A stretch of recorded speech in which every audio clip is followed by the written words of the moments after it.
সুপ্রিয় দর্শক শ্রোতা, স্বাগত বিশ্লেষণ টিভিতে। আমি সুব্রত। আজকে বিশ্লেষণ করব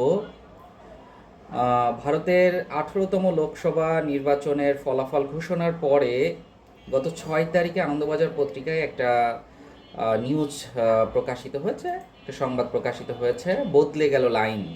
বঙ্গ সিপিএমের মুখপত্রে অভিষেকের ছবি, তৃণমূলের মুখপত্রে ফ্রেমে ইয়েচুরি। দর্শক, ও গানের সুর এ গানের মধ্যে, এ গানের সুর ও গানের মধ্যে। কি বুঝলেন?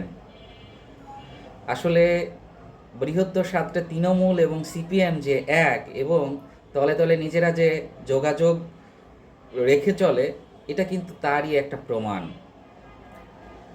আমরা এই বিষয়টা আলোচনা করতে যেয়ে কয়েকটা বিষয় নিয়ে আমরা একটু আলোচনা করব। প্রথমত, আসলে টিএমসির সাথে কি টিএমসির সাথে কি সিপিএমের আতাত হতে পারে? আসলে বিশ্লেষণ যদি করা যায় তাহলে দেখা যাবে সিপিএমের মূল শত্রু হচ্ছে বিজেপি ঘোষিত, এবং তৃণমূল হচ্ছে 2 নাম্বার শত্রু তাদের।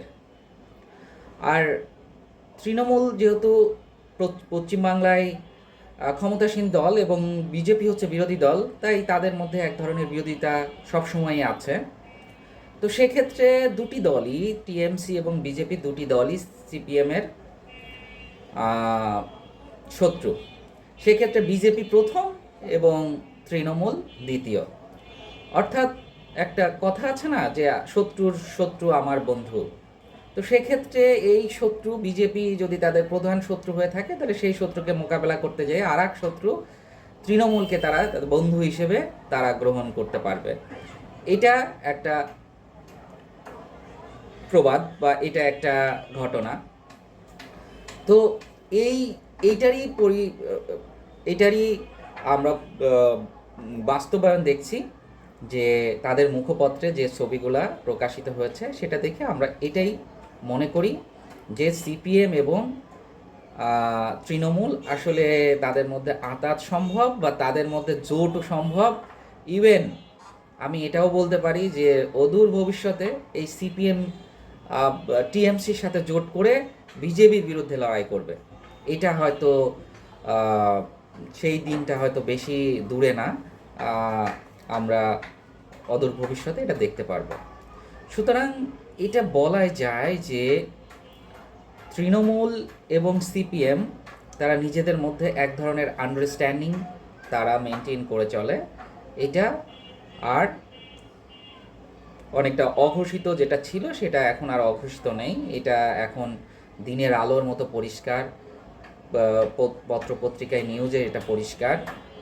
সুতরাং এটা নিয়ে আসলে আর কথা বলার কোনো সুযোগ নাই। দর্শক, এবার একটু বলতে চাই, এই যে লোকসভা নির্বাচন হলো, এই লোকসভা নির্বাচনের যদি ভোট পার্সেন্টেজ দেখেন তাহলে সিপিএমের অবস্থা খুবই করুণ। তাদের ভোট পার্সেন্টেজ গতবার থেকেও আরও 1% কমেছে, বা তার একটু বেশি কমেছে। অর্থাৎ এবার সম্ভবত 5-5.5% বা এটার আশেপাশে আছে। তো গত কয়েকটা লোকসভা বিধানসভা কেন্দ্রে দেখা যাচ্ছে সিপিএম এরকম এই 5-6-7-এর মধ্যে আটকে আছে, এই পার্সেন্টেজ তাদের বাড়ছে না। এখন দর্শক, আমার একটা প্রশ্ন, আমার যে আলোচনা বিশ্লেষণ, এই 5-6% ভোট নিয়ে আদেও কি তৃণমূলের বিরুদ্ধে লড়া সম্ভব? আপনাদের কি মনে হয়? আমার তো মনে হয় যে আসলে এই 5%-6% ভোট নিয়ে আদৌ তৃণমূলের বিরুদ্ধে শক্তিশালী বিরোধী দল হিসেবে আত্মপ্রকাশ করা কখনোই সম্ভব না, এবং তৃণমূলকে হটিয়ে ক্ষমতায় আসা কখনোই সম্ভব না। কাজেই তাহলে সিপিএমের কি হবে? দর্শক, সিপিএম এখন কংগ্রেসের সাথে জোট করে পশ্চিমবাংলায় লড়াই করছে, এবং তারা চেষ্টা করছে যে তাদের শূন্যের সাথে যে লড়াই, সেই লড়াইটা যেন অতি দ্রুত শেষ হয়ে যায়, এই জন্য তারা চেষ্টা করছে। তো সম্ভবত এটি তাদের গোল্ডেন ডাক। এটি সম্ভবত গত বিধানসভায় শূন্য, এটাই শূন্য। তার আগের লোকসভাতেও সম্ভবত শূন্য ছিল তারা। তো সব মিলায়ে আসলে একটা গোল্ডেন ডাক তারা পেয়ে গেল। তো এখন আসলে তাহলে কি সিপিএমকে আমরা কি বলবো? সিপিএম কি আসলে একটা ভোট কাটুয়া দল? আসলে ৫-৬% ভোট পেলে তো আসলে ভোট কাটুয়া দল ছাড়া আসলে তাদেরকে আর কি বলা যায়? আপনারাই বলেন। আমার কাছে তো মনে হয় এটা একটা ভোট কাটুয়া দল। এখন সিপিএমের আসলে কোনো গুরুত্ব আছে বলে আমার মনে হয় না। এইটা হয়তো বা অন্য কারোর সাথে যদি জোট করে তাহলে হয়তো বা সেই জোটের জন্য ভালো বা ভালো হতে পারে। আ আমার যেটা মনে হয়, আমার আলোচনা বা আমার বিশ্লেষণে যেটা মনে হয়, সিপিএমকে আসলে এখন ভোট কাটুয়া দল হিসেবেই প্রত্যেকের মেনে নেওয়া উচিত। এবার আরেকটা বিষয় নিয়ে একটু আলোচনা করতে চাই। কি করবেন তাহলে সিপিএমের নেতাকর্মীরা? কি করবেন তারা? এখন তো আসলে গোল্ডেন ডাক খাওয়ার পরে তাদের আসলে ভাষা নেই, শূন্য থেকেই তারা বের হতে পারছেন না। তাদের নেতাকর্মীরা হতাশ। যে নেতাকর্মীরা এতদিন তৃণমূলের বিরুদ্ধে লড়াই করেছে, যে নেতাকর্মীরা, অনেক নেতাকর্মী খুন হয়েছে তৃণমূলের গুন্ডাদের হাতে, তারা এখন কি তৃণমূলের সাথে জোট করবেন রাজ্য স্তরে? দর্শক, এটা কি সম্ভব? সিপিএম নাকি শুনি তাদের আদর্শ অনেক কঠোরভাবে তারা মেনটেন করে তাদের লাইফস্টাইলও। তো তাদের পক্ষে কি তৃণমূলের সাথে এই মুহূর্তে আতাত করা সম্ভব? হ্যাঁ, কিছু মানুষ তো অবশ্যই আতাত করতেই পারে, অবশ্যই আন্ডারস্ট্যান্ডিং মেনটেন করে চলতেই পারে, কিন্তু কি আরও অনেক যারা আছেন যারা আসলে পারবেন না, তারা হয় বিজেপিতে অথবা কংগ্রেসে তারা যোগদান করবেন, এমনটাই আমার মনে হয়। এবং সিপিএমের ভবিষ্যৎ খুবই অন্ধকার। নেতাকর্মীরা স্বভাবতই খুবই হতাশ। একটা দল ৩৪ বছর বছর শাসন করার পর দেখেন ১০ বছর ১২ বছরের মধ্যেই, এর মধ্যেই ৩টা নির্বাচনে তারা শূন্য পেয়েছে, গোল্ডেন ডাক। সুতরাং তাদের ক্ষমতায় আসার আর আসলে কোনো সম্ভাবনাই নেই। আগামী ১০ বা ১৫ বছর বা ২০ বছরের মধ্যে কোনো সম্ভাবনাই আমি দেখি না। তো স্বভাবতই তাদের নেতাকর্মীরা কি করবেন? তাদের নেতাকর্মীরা হতাশ। এখন কি করবেন? এটাই দেখার বিষয়। চতুর্থ আর একটা বিষয় একটু বিশ্লেষণ করতে চাই। গত লোকসভা ভোটে সারা ভারতবর্ষে সিপিএম মাত্র 4টা সিট পেয়েছে। সেক্ষেত্রে তৃণমূল কংগ্রেস পেয়েছে 29টা সিট, লোকসভা আসন। তাহলে সিপিএম কেন ইন্ডি জোটের মুখপাত্রর ভূমিকা পালন করে? তাদের এত শক্তি কোথায়? কেরালাতে তারা ক্ষমতায়, সেই কেরালাতে তারা মাত্র একটা লোকসভা আসন পেয়েছে।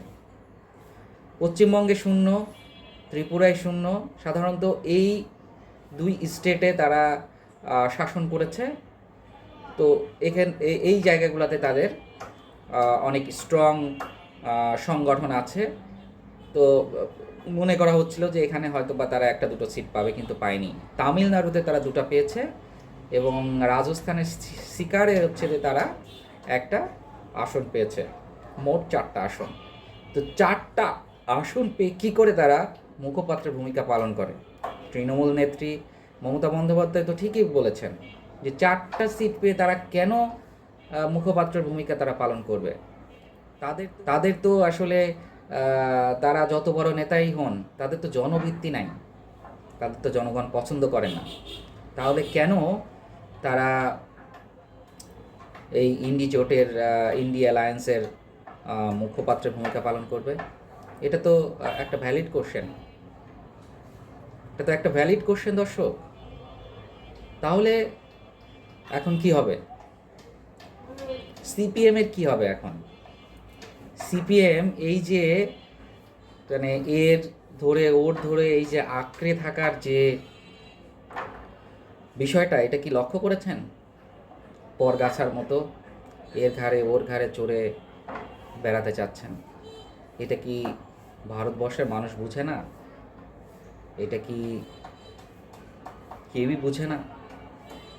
আপনাদের কি মনে হয় দর্শক? সিপিএমের ভবিষ্যৎ কোথায়?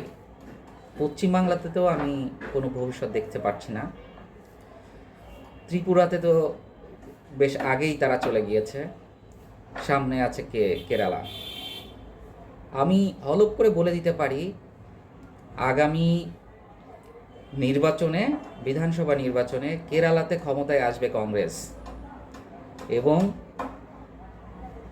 এই সিপিএম একদম ধুয়ে মুছে ভারতবর্ষ থেকে সাফ হয়ে যাবে। এমনটাই আমার মনে হয়। জানি না আপনাদের কি মতামত, আপনাদের কি ধারণা। আপনারা সাবস্ক্রাইব করে, কমেন্ট, লাইক, শেয়ার করে সাথে থাকবেন। সবাইকে ধন্যবাদ।